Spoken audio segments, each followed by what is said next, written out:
والله يدعو إلى دار السلام ويهدي من يشاء إلى صراط مستقيم.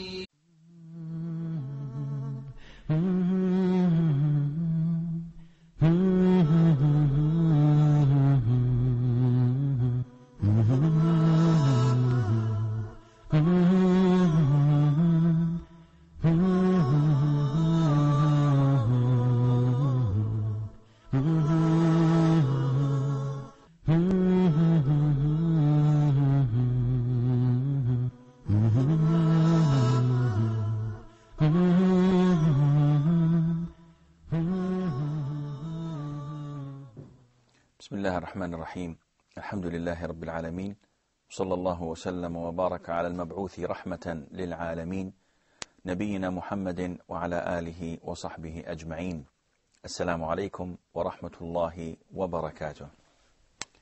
With the grace of Allah, the army that went on the battle of Mu'tah came back to Medina after a battle that was almost certain to kill all of the 3,000 men. Being faced with an enemy army of 200,000 troops, yet with the grace of Allah, they only lost 13 men as martyrs, insha'Allah. They've inflicted a large number of casualties in the enemy army. And this was considered to be a victory to the Muslims, because managing to escape with only 13 casualties meant that this was indeed a victory. And I can imagine now, like if the police is around Medina, they hear about a battle between 200,000 and the Muslim army, and then they hear that the Muslim army came back with only 13 people died. It's like, massive lesson, isn't it? Like, it's a lesson which, I don't know, maybe? Of course, this had its impact over Arabia, because this was unimaginable. You cannot simply escape 200,000 men with such low fatalities. This was not possible in normal terms. I believe because as well the police, they didn't know exactly about the amount of the Muslim army, especially after Khalid ibn al-Walid, may Allah be pleased with him, changing the faces and these things. I believe that maybe the only thing which they heard about, the Muslim army had a battle against 200,000 and they came back safely, like nothing happened, just they lost 13 people. I believe that the number was well known to the tribes, because on their way back they had to pass by tribes, and people would estimate their number through judging the amount of camels they slaughter. And the Arabs have their own ways of estimating the number of people passing by. But the best thing was that, imagine this victory they had, yet when they went into Medina, they were met by the people of Medina, not congratulating them on this victory. On the contrary, they used to throw sand and dust in their faces, angry with them, telling them, you've escaped the battle in the sight of Allah, you came back safe. Imagine the feelings that the women, the children, and those who were in Medina had. They considered this to be a defeat, and they considered them coming back as running away from battle. So they were throwing the sands in their faces and calling them Ya Furrar, you who had escaped. And the Prophet ﷺ would say to them, no, they did not escape. They will retaliate, insha'Allah, soon. So the Prophet ﷺ comforted both parties, and at the same time, he gave them the glad tidings that the 13 men who died in the battle of Mu'tah, they would not, at the moment, they do not wish that they were among you. Because what they found at the side of Allah, the blessing, the paradise, the heavens, is far greater than what you are enjoying at the moment. So it was revealed to the Prophet ﷺ that tell you people that those who died in the battle of Mu'tah are happy where they are, and they would not be pleased to be with their family and their loved ones at the moment.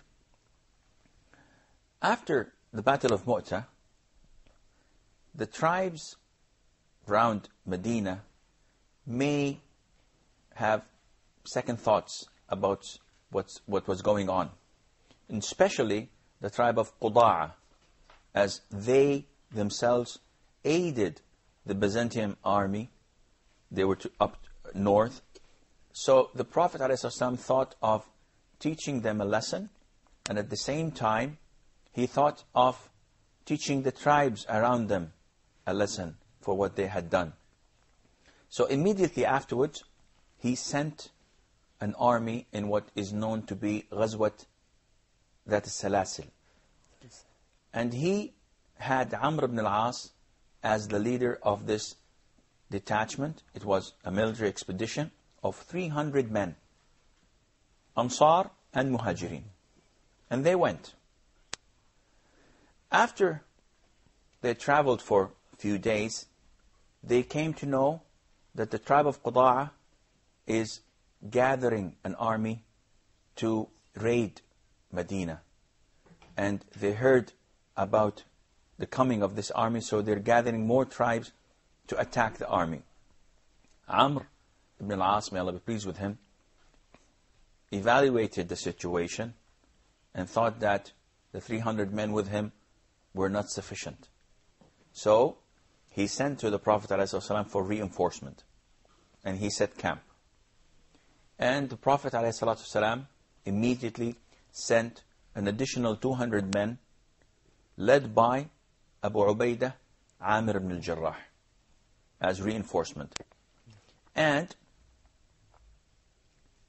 in this army of reinforcement were Abu Bakr and Umar, may Allah be pleased with them. The minute the army was full and joined together, Abu Ubaidah Amr ibn al-Jarrah, he was supposed to lead, as he is the higher commanding officer. Yet Amr ibn al-As did not agree to that, and he told him that I am the leader of the original army and you came as reinforcement. And it wasn't a struggle of power, but it was difference in opinion. Yeah. Now remember that Abu Bakr and Umar were in the army, yet they let the leadership to Abu Ubaidah and to Amr ibn al-As. Abu Ubaidah Amr ibn Jarrah, being a companion of the Prophet ﷺ and a leader himself, agreed to what Amr said, and he gave him the leadership. And from there, Amr and his army went around the areas, and the army that was about to form and attack Medina was dispersed, and they all went in different sides of Arabia, running for their lives. In that expedition, we learn that it is permissible for someone who is below others to lead them. Because Amr ibn al-As, by the consensus of all scholars, was far below in status from Abu Bakr, Umar, and also Abu Ubaidah Amr ibn Jarrah. Yet this did not degrade these great companions, because they were led by someone who they were far superior to. They were following orders. And this is also another thing that Muslims should follow. We should follow the chain of command. And this is an Islamic aspect. Without following the chain of command, unfortunately, things go into chaos and mayhem. Because if everyone decides to be an officer, there won't be any soldiers. Yeah. And like they say, all chiefs and no Indians.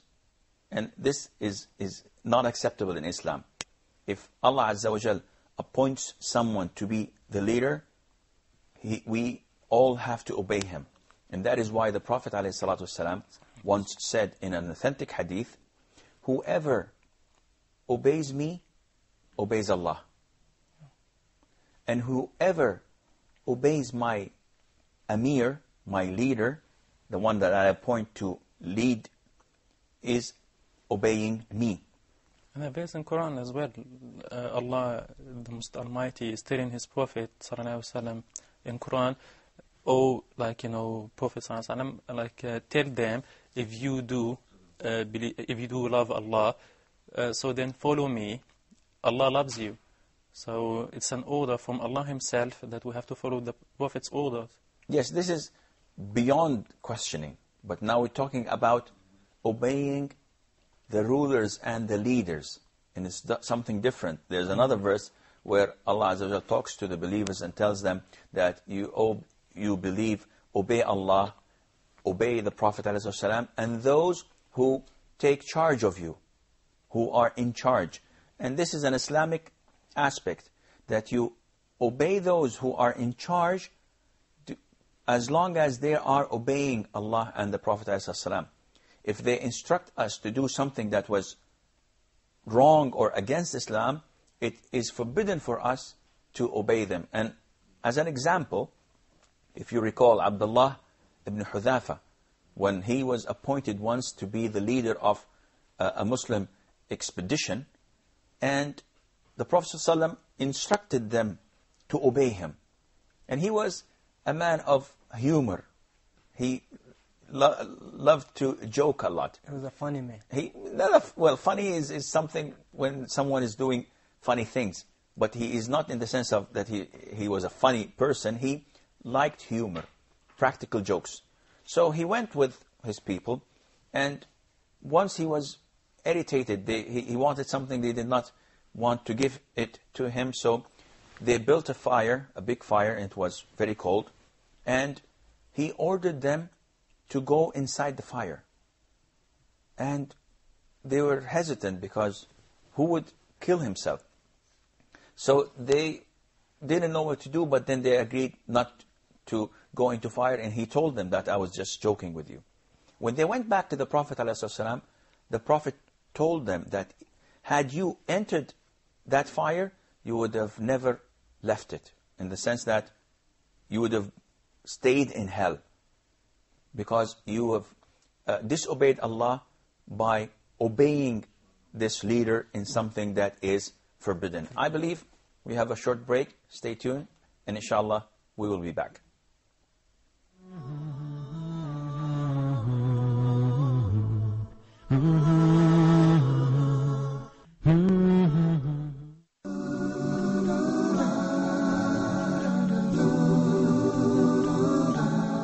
According to the Quran, we live in a universe that worships Allah.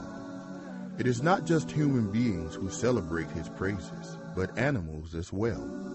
Join us every Wednesday at 20 GMT for your show, Even Animals Glorified.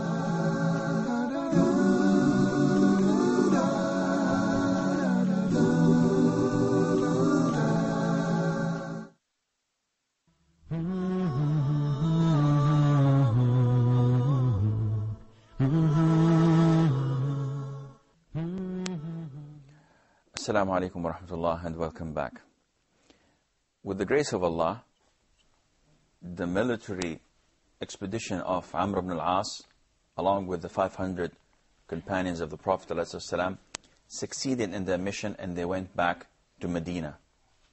As they were going back to Medina in one cold night, Amr ibn al-As, who also being an Amir, meant that he leads the prayer of the Muslims.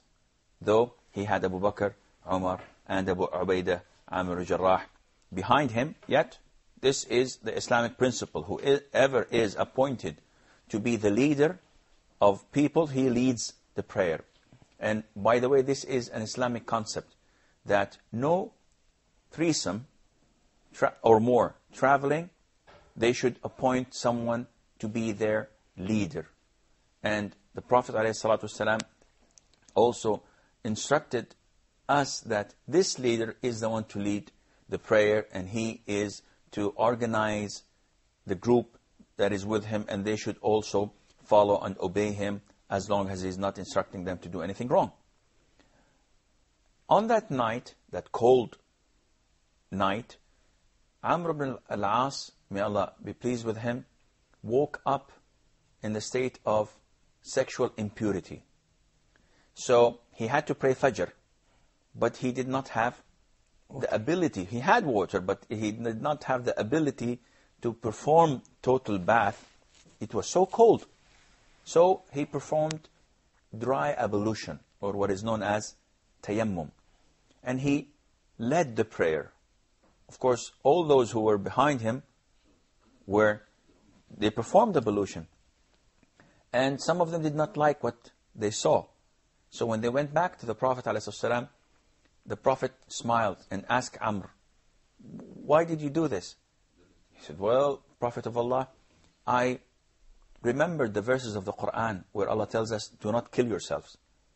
So I thought that if I take the bath, I'm going to die, because it was so cold. So I performed the dry ablution, and the Prophet ﷺ agreed to that, which also indicates to us that it's okay for a person to perform dry ablution and lead in prayer those who have performed the normal ablution with water. Does it indicate us as well that Islam generally is easy to practice and apply, and came to protect our lives as well? Of course, Islam always puts in consideration the welfare of the individual. And there's an incident where a man was in a military expedition and he got a severe blow to his head. So he was injured. And unfortunately, he also had the sexual impurity due to nocturnal emission. He asked his companions, "What should I do? If I perform the total bath with water, this might affect the wound." And they told him that you have to. It's a must. You have to perform a total bath, take a total bath, so that you can pray. So he did, and he died as a consequence. And when the Prophet ﷺ knew about this, he was very angry. And he said, "They killed him. May Allah kill them." Had they not asked if they did not know? Why? The treatment of ignorance is asking. So if you did not know the verdict, say, "I do not know." But when you give the wrong verdict, then you take the responsibility of whatever wrongdoing happens or occurs due to your wrong verdict. So if I give an advice or a verdict, and then as a consequence of that, something wrong happened to the person whom I gave that verdict to, that means I'm responsible of the consequence which happened to him. Yes, you take the burden, and it's your fault. For example, if someone in Hajj asks someone who he thinks that he is knowledgeable and tells him, "Do I have to do this?" Something that is obligatory in Hajj. And if he doesn't do it, he has to compensate it by slaughtering a sheep. And the man who did not have the knowledge, yet people thought he had the knowledge, says, "Yes, you don't have to do that. You do not have to do what you just asked." And the man doesn't and leaves. The burden falls on this whom he gave the wrong fatwa. And that is why Imam Malik ibn Anas, may Allah be pleased with him and have mercy on his soul, once was approached by a man who traveled for a whole month from Khurasan and came to Medina. And he asked him about 40 questions. And he answered only 4. And the remaining 36, he said, "I do not know. I do not know."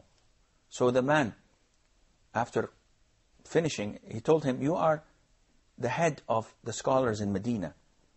And I came through a journey of 1 month to you. What should I go back to my people and tell them? So Malik told him, tell them that Malik does not know. So what's the big point? The issue is, if you do not have knowledge, say you don't know. And it's said, and scholars always have this saying, whoever says, I do not know, then he had possessed half of knowledge. When you say, I do not know. What if I have a doubt in my heart about a verdict and I believe that it could be wrong? Then I found one or more from the scholars which they say it's allowed or permissible to do so. So I'm allowed to say, okay, they will take the responsibility upon that verdict, and I go for that, even if I believe in my heart that it could be wrong? No, this is completely a different story.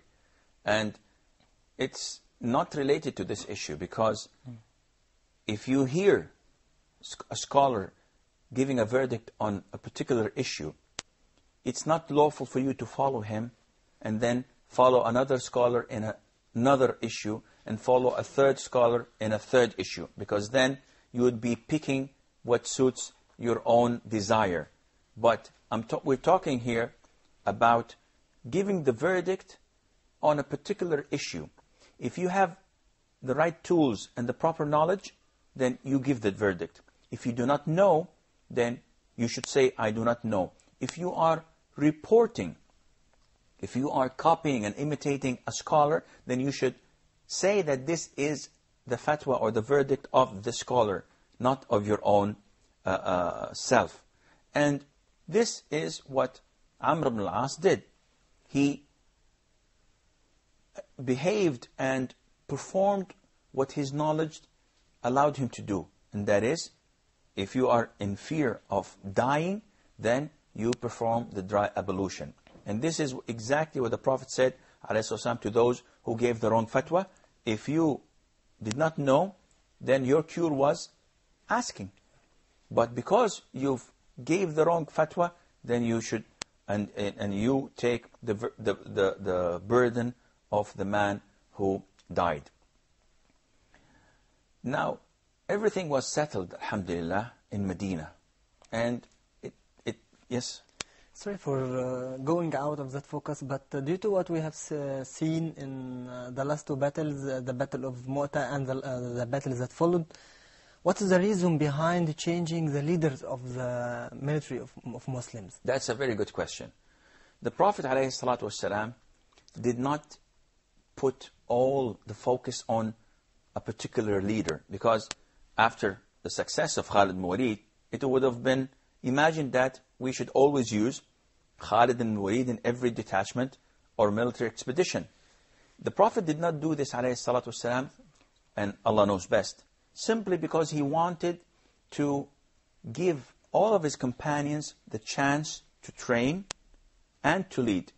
It was also a form of testing them, so that he would know that how would they behave in times of crisis, and how what choices they would make, whether it's right or wrong. So it was form of training, and also form of giving the honor of leadership to those who were capable of leading. Okay. See, the Prophet ﷺ did not give these positions to people because of their relation to him. Yeah. Otherwise, he would have always sent Ali ibn Abi Talib, yeah, because he was the closest among the companions. Though he was a good and excellent and experienced fighter, he did not send them except in one or two. But he always sent Zayd ibn Haritha, he sent Abdullah ibn Rawaha, he sent Hamza, may Allah be pleased with him. He sent those who were known to be strong and experienced leaders to get more and more experience. But how could the Prophet ﷺ be sure that what happened or what could be happened with the other leader could be happened with the son? What could be achieved with the past leader should be achieved with the next one? Well, the Prophet ﷺ does not know the unseen. Yeah. So he had a way of looking at people and understanding their character. And that is why he always hoped for the best. So he chose a leader, he put him on a detachment, and he instructs him to follow his instructions. Alhamdulillah, it's all proved to be well. Now, the Prophet ﷺ, as everything seemed to be calm and peaceful, again came to know a disturbing fact. And this fact is, as you recall, in the truce of Hudaybiyah, the Prophet ﷺ, one of the items that he agreed to with the polytheists of Quraysh was that whoever wants to enter in allegiance with one of the two parties can do so. So the tribe of Khuza'ah immediately went into the alliance of the Prophet ﷺ and the Muslims. And the tribe of Banu Bakr went to the alliance of Quraysh. So it was made as an agreement that whoever attacks any of these tribes is considered to be attacking the tribe that, or the party that this tribe is in alliance with. And this was fortunate for Khuza'ah and for Banu Bakr, because Banu Bakr, because of the long time feud between the two tribes, Banu Bakr thought that this was the right time to avenge the dead and to attack Khuza'ah just when the time was right. And I'm afraid that this is all the time we have for today's program. Insha'Allah, when we meet next time, we will elaborate a little bit more on this issue. But until then, fi amanillah, wassalamu alaikum wa rahmatullahi wa barakatuh. Mm-hmm.